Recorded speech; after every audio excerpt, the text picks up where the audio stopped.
Hello, hello. Welcome to Everything MS. My name is Gina and this is Claire Fox. Hey. And today, well, let's just give a little bit of an introduction. So Claire, we are both life coaches, and if anybody is out there living with a chronic illness and not enjoying their time of it very much, come and talk to either or both, and we will make you feel better. We will help you make yourself feel better, I think, is a more empowering statement. So yeah.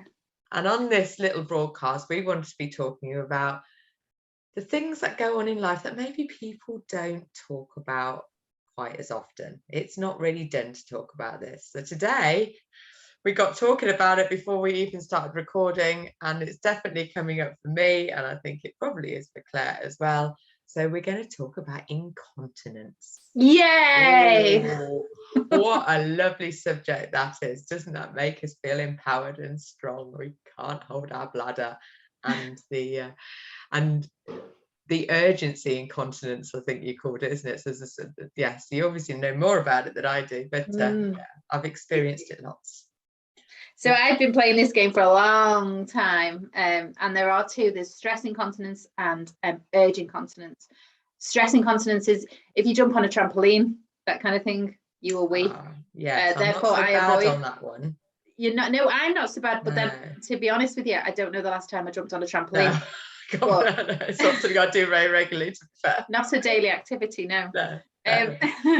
And then there's urge incontinence, where your bladder gets a little bit of urine in, and suddenly you go, boom, let me out. I can't stay in this bladder. I've got to get out straight away. And you literally go from 0 to 100 of needing the toilet and trying to get there. Yeah. And the getting there then becomes, because when you can't walk very well either, and your balance is a little bit off, trying to rush to the loo while pulling down your trousers and your pants and not wetting yourself is pretty hard. And I'm going to say sometimes nigh on impossible. Quite often nigh on impossible. So thank you for whoever invented pads. Thanks to Tenor and all the other cheap versions of Tenor, that's from Aldi or Asda or wherever else that you buy your pads from, because they save a lot of washing and a lot of embarrassment.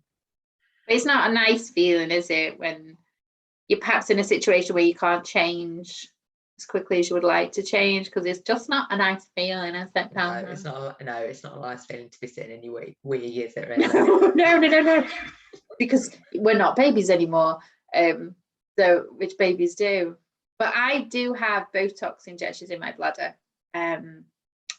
Roughly once a year, usually, well, no, probably once every 9 months. So I have 30 injections in my bladder while I'm 30? Yeah, 30. All in one session? Yeah. Don't take that long. About 10, 15 minutes. Does it hurt? Yeah. But I was given the first doctor that did it on me, which is years ago. I must have been about 32. Not that many years ago. No, a few years ago. Yeah. He said on a pain level is between 1 to 10. It's about a 6, and it is. It's about a 6, and I can tolerate that. Okay.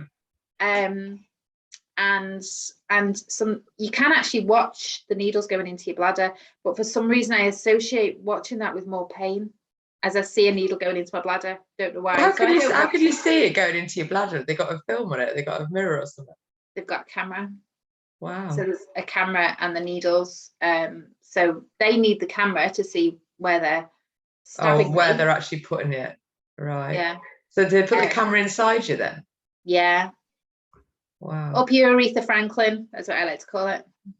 So up your actual pee tube? Pee tube, Aretha Franklin, whichever we want to call it. Doesn't that hurt? No. I mean, we're not talking like one of those big cameras you see on like TV shows where the fellas hold them on the shoulders, one of them. It's not like a 1980s video camera like our hairstyles today, which is really 1980s. Which are amazing, Madonna-esque. Yeah. Always. Desperately seeking somebody or something. Yeah. And desperately seeking a cure. Yeah. Yes. Here we are. So yeah, there's a camera and then some needle contraption. So the thing is, what also doesn't help is that there's the doctor doing it, and then there's an assistant, and I'm doing it like this because they have this tube going from there all the way up, and they drops something in. Must be the Botox, I don't know, but they start going, yes, I can't remember. Sometimes they count backwards and sometimes they count up, and so you get to say 16 and you're going, really, I've got more to go, but it is life-changing. And I know that's very dramatic. Yeah, it's totally life-changing. And in many ways, because this isn't all about me today. It's just that I'm but it's interesting because anybody, because I've never had it, I've heard about it. And if anybody's thinking about it, then it's good to see somebody else's opinion. And if anybody else is out there who's had Botox and had good results or not good results, then do come and tell us, because this is where we're going to get information, is by sharing it with each other, basically. So the other thing was that one of the side effects of having Botox in your bladder is that you have to self-catheterize. Excuse me. I have been debating this on my videos that I do myself, my MS diaries, where there's talk about it, and I'm jumping in here. And here I am talking about it because for some reason, and I kind of think why, but I have to self-catheterize every time I go to the toilet, and I've been doing it since I was 33. And I was devastated. I was like, my nana was, no, I was 32, maybe a bit younger, whatever. So I'd had Botox, and I ended up in hospital. And the doctor came out and he said, you're going to have to start learning to self-catheterize. And I went, no. And he went, no, it's highly likely that you will. And I went, no. Because at the time I was flying, I was a stewardess, and stewardesses don't self-catheterize, do they? Well, they didn't say that in the BA book anyway. No, tea, coffee, chicken or beef, self-catheterize. So I ended up doing that, and do you know what? It is, again, it's absolutely fine. And I'm so used to it now because I'm now 46. So explain, because I've heard of catheterization, but I don't really, so self-catheter, is that you've got a little bag? What? No, which is really interesting. If you do happen to end up in a conversation with somebody, you say, I actually have to self-catheterize. Intermittently, they go, oh, so you've got a bag? No, a bag was never mentioned, unless you're talking about buying me a Louis Vuitton one. We're not talking about bags. Right. So, no, it is literally. So can you explain the procedure then? Yes, I should have brought some with me, shouldn't I? I should have shown you them. I have two. I have my home one and my out one. So I have a compact one for when I'm going out.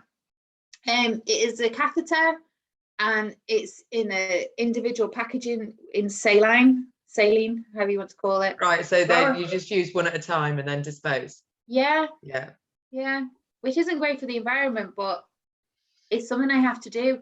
The only time I can pee on my own is if I've got a water infection or I'm due for Botox, and I don't pee a lot when I do it on my own. So I insert the catheter, tinkle, tinkle, tinkle, wee, wee, wee, pop the catheter back in the packaging that it came in, and then throw it away. So do you, so does it, once you've had the Botox, does that mean you can't wee yourself then? Not with everybody. Right. So with some it did, but I also had quite a lot of, would you call it, sessions of Botox together. I had 3 quite close together because it wasn't working the first one, and then the second one, and I don't know whether that's why I self-cath. Right, I'm sorry but a visual has just gone into my head. Not that I know what your vagina looked like before the Botox, but a very sort of puffed up, like those sort of. Has it made your vagina less wrinkly? Do you know what? It's not something I look at all that often, ever. No, but my bladder doesn't have a line, a crease, or a wrinkle in it. I've got the most beautiful line-free bladder, which not everybody can say. No, definitely not. Definitely not. But does that mean then you can't feel when you need to go for a wee? No, I can still feel when I need to go for a wee, which is brilliant. So what the Botox does is it relaxes the bladder. Right. And you kind of think, but that doesn't make sense. Why are you relaxing it when it's not doing what it should do anyway? But it sort of stops it going into that panic mode when any urine gets into your bladder. So it goes, Yeah, sorry, because I'm just sort of thinking, because that's made me think actually, because when we talk about an overactive bladder, you know, it's, I mean, I do drink a lot of fluids, so, but I shouldn't need to go that often. It should be, and I know sometimes I can hold it because I can hold it most of the night. And sometimes as well, if if I'm desperate to go and then I meet somebody and then I'm thinking, oh, well, I can't go now. So then I sort of breathe myself through it and then it can sort of go away. It's like it's disappeared now and I don't need to go anymore. And then I can talk to them for another half an hour or so and then it will come on again with, I need to go, I need to go. Yeah. It's, you have no control over it. It's part of the MS, and wherever our lesions are, plaques, scars, whatever you want to call them, that's going to affect different parts of our body. So obviously you and I know I have lesions on my brain and my spinal cord. So where my what's it called? What's the thing that protects the myelin? The myelin, where the myelin's affected. The nerves. What's that word? Myelin. So where that's damaged is obviously with quite a few parts, or one it affects my bladder. But it was absolutely the end of the world.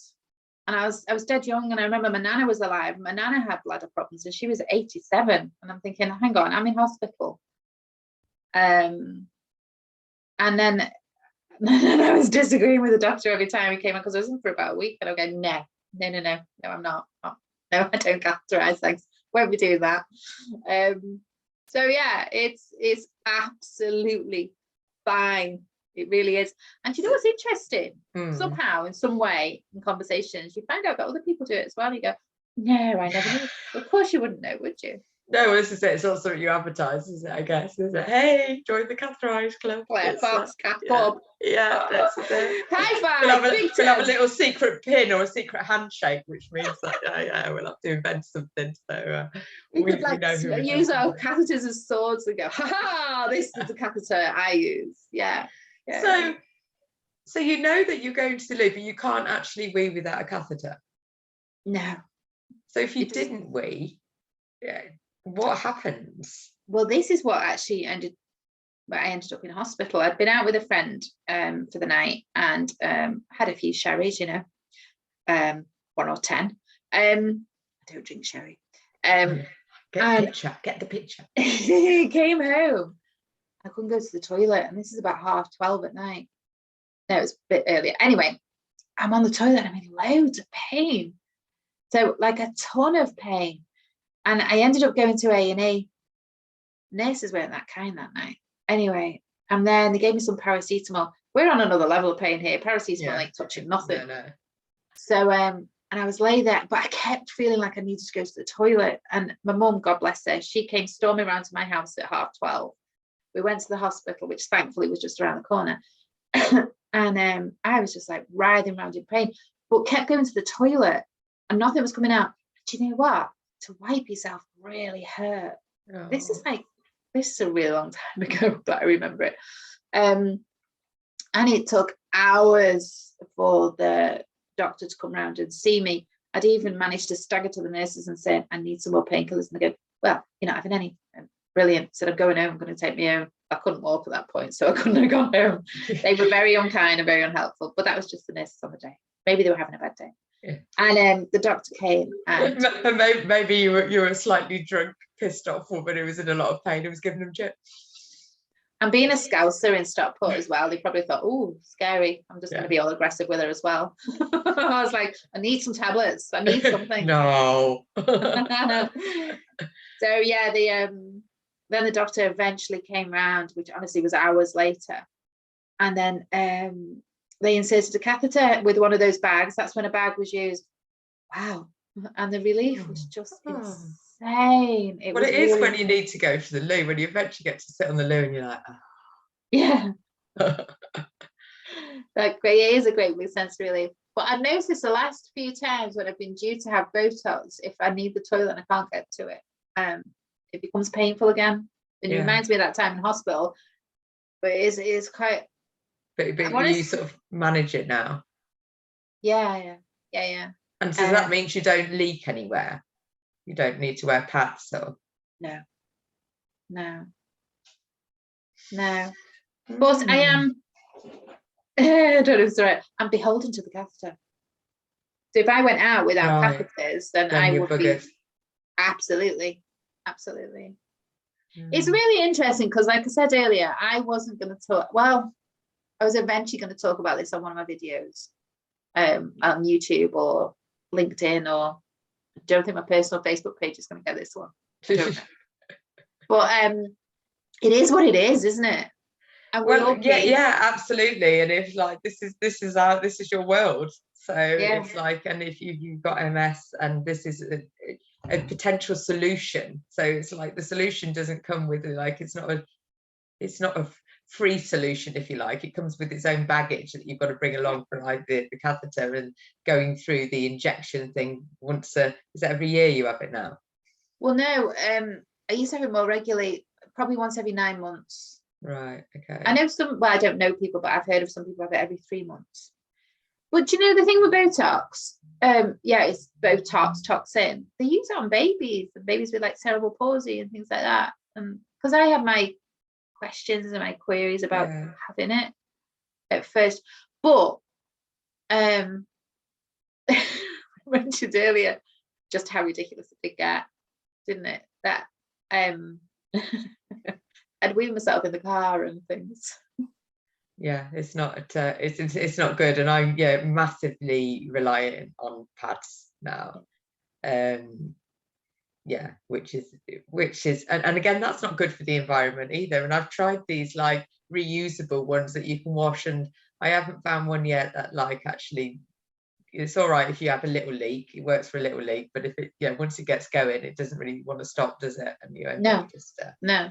Yeah. And even sometimes you're like going, it's still coming, and you're looking at your watch going, it's still coming. Yeah.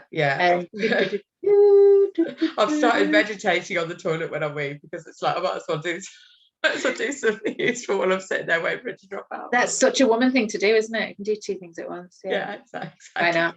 I can do a mindful wee. It's like, and then sometimes I'll do a wee and then I'll get off the toilet and I'll go and do something, and literally a second or two later it's like, oh my god, I'm going to go again. Anyway, what's that? Yeah. Because your bladder hasn't emptied, and that's one of the problems. So I'd mentioned to you in a message the other day, hadn't I, that there's a bit of me that wishes I'd been taught to self-cath before I had the Botox. Whether that would have worked as well, I don't know, because then you're emptying your bladder completely, but then I suppose if the nerves are saying, let me out.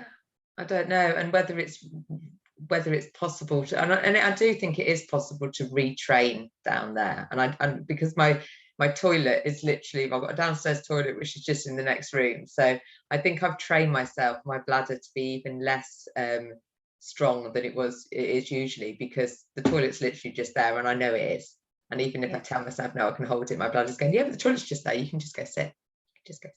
But what about if you're out? Do you know where all the toilets are in the town? I'm getting pretty savvy on that, and I've got a radar key. A what? A radar key that gets you into disabled toilets. Now, I don't know quite how you get that, but this was bequeathed by my aunt. So that's what I got from my aunt. This is bequeathed when she died. I'll take your radar key, thank you very much. So I've got a radar key, but I think you must be able to just apply for them. You must be able to. I have a key. I don't know where it is actually. The key for the disabled toilets, which is about this big. That's it doesn't really key. fit into your nighttime handbag when you're rocking it on the dance floor. And you've got to remember to swap handbags or jean pockets or whatever, otherwise you're stuck. Yeah. So McDonald's is quite good because they have toilets you can use. And there's a McDonald's on every corner. There's not, and Wetherspoons as well. Sometimes going to Wetherspoons and just use them. But where are the toilets in all Wetherspoons? Up a massive flight of stairs. No, it used to be in the old Wetherspoons, but the new one we've got is a downstairs one, so I can use Wetherspoons and rugby. So in my one, the local one, there is a downstairs toilet, but I need to remember to have that key. No, it's just all the toilets are downstairs, which is quite good. Yeah, well, that's good. Because I've often thought about the whole idea of catheterizing and actually having a bag and thinking, well, wouldn't that be easier? I'd save. How much time do I spend going to the toilet? But you don't have a bag. I don't have a bag. No, you don't have a bag, but actually if you did have a bag, so you could just like, it didn't matter, you just empty when it, has it got like, I don't know, I'm just thinking actually that might be quite nice just to have a bag so I don't have to worry about it and just empty it once a day. I think you'd empty it more because my nana had a bag and it had to be emptied more. But it wouldn't be very sexy, would it? I suppose if you. It's not that sexy, and doesn't it just bring that Billy Connolly sketch back to you about the fella with the baggy trousers that tied the bottom of it? Have you seen it? I've not seen that. Oh, Google although it. I have always reminded of the Little Britain sketch with Bitty, of course. Yeah, if not anyone's, and if no one's seen that one, you might want to look that up on YouTube or something. But yes, there's some old woman who just keeps pissing herself all over the place. Yeah, Rebecca. No, it's not Bitty, is it? Bitty's the breastfeeding. What's she called? I don't know, but it wasn't Bitty. Bitty was a whole different thing, wasn't it? Yeah. But I knew where you were going. I knew what you meant. But yeah, there was something I was going to say just a second ago. Of course, I forgot it. But yeah. Anyway, I've been catheterizing for years. That's what I was going to say. So, didn't pay all that much attention to science in school. No rough idea what went on downstairs, but not completely. And I found it quite difficult at first to catheterize, to find the right hole. Yes. And you think, and if you, so you're not going in the vagina? No, there's another little hole just near there. So is that that's your pee hole? That's your urethra? That's your urethra, Franklin. And that's where it goes? Yeah. And I struggled, and I was in hospital for about a week, and yeah, and then I came out. Of course, there's all the stress and the worry and the upset about doing it. So you get quite stressed when you're about to do it. And then that doesn't help. You've got to fully relax, I guess, in order to get it. Yeah. It's really interesting because one of my members, gorgeous girl, she was in hospital a while ago and she said, I'm having trouble with my bladder. She says, and I can't believe I'm going to have to self-cath. And I went, oh, I've been doing it for years. And so she was dead shocked. She had no idea that I did that. And I helped her and guided her for a long time because she didn't get the help she needed, which is dead sad. Because you kind of leave hospital after that and you're just like, see ya, bye. Yeah. And I was originally given these catheters that were, oh gosh, you had to run it underwater before you used it.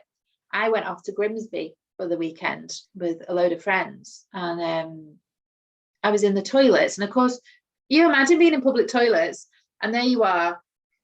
Thankfully, at this point, there was nobody in the toilet, but I had to run and rinse the catheter under the water, then go back into the toilet, drop your kegs, use it. It's like one infection reasons from there to there. Yeah. And it was just like, it was quite medieval. It was horrible. But now my catheters come already in saline. So there are different types of catheters.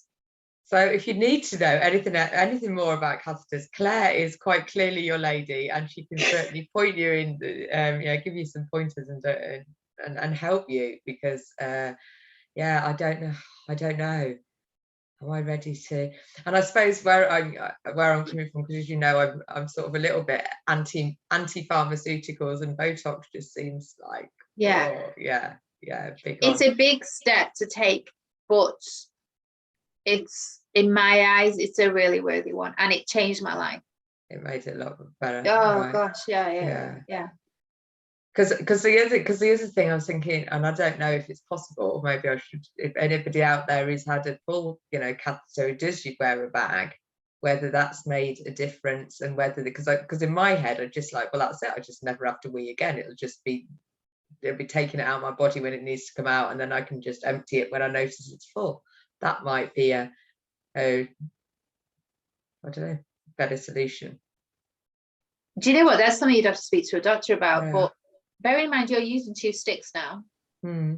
So walking isn't your forte at the moment. With a bag full of pee as well. Would that be the right thing? I don't know. Where does the pee bag even live? Or does it tie around your waist or something? No, I think it gets strapped to your leg. Because do you know what I found out? You know what a lot of nurses do?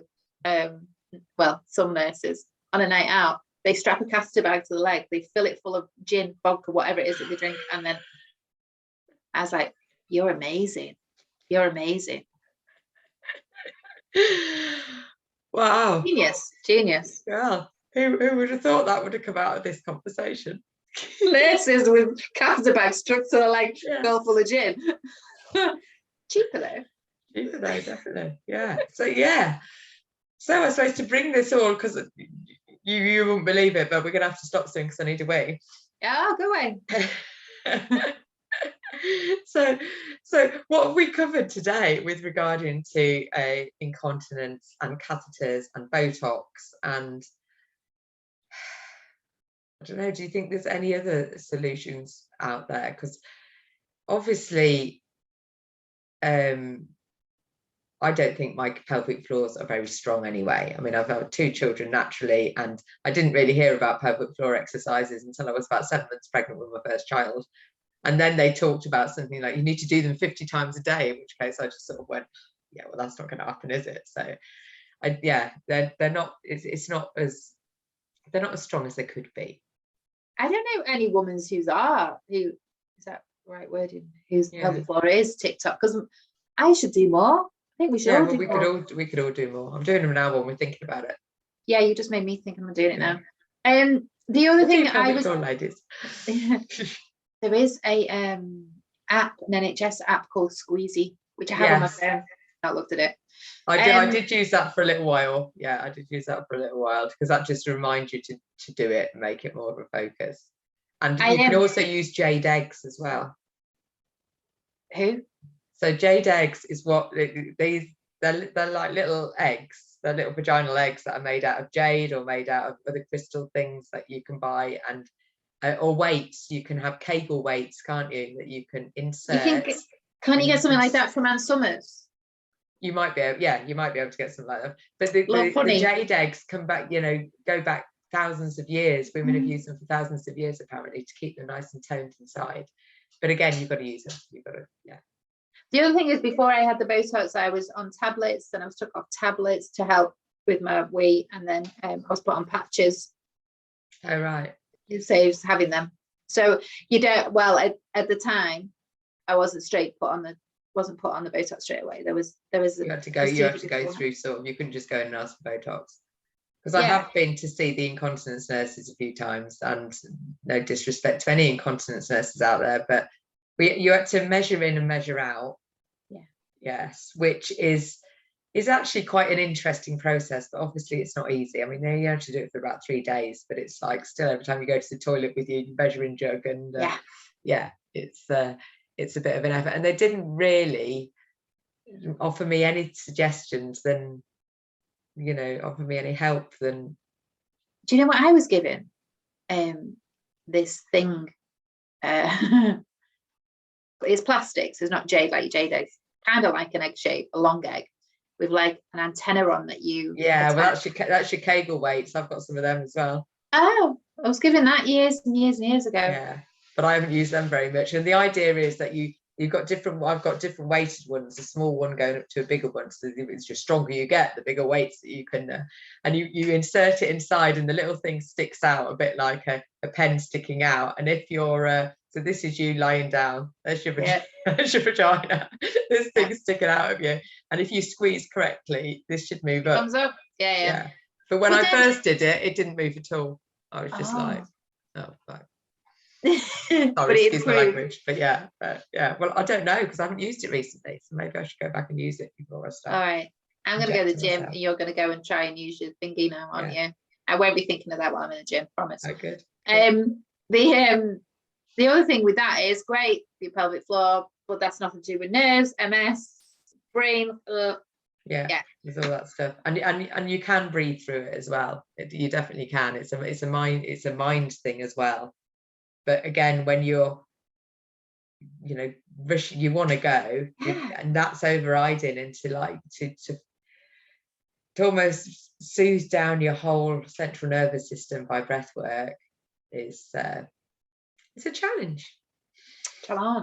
Yeah, it is. On that note, well, as always, Claire, it's really interesting talking to you, and if anything that we've talked about has brought up anything, triggered anything, yeah, or you just want to talk further, then come and have a chat with either one of us or both of us, and we'll do anything that we can to support you on your journey, because absolutely, yeah, that's the way we make it more fun. You know, talking about this on your own to camera would have been a lot harder than chatting to somebody else. So and we chat well. Yeah, we do chat well. So this is with Everything with MS, episode 2, isn't it? We're episode 2 now.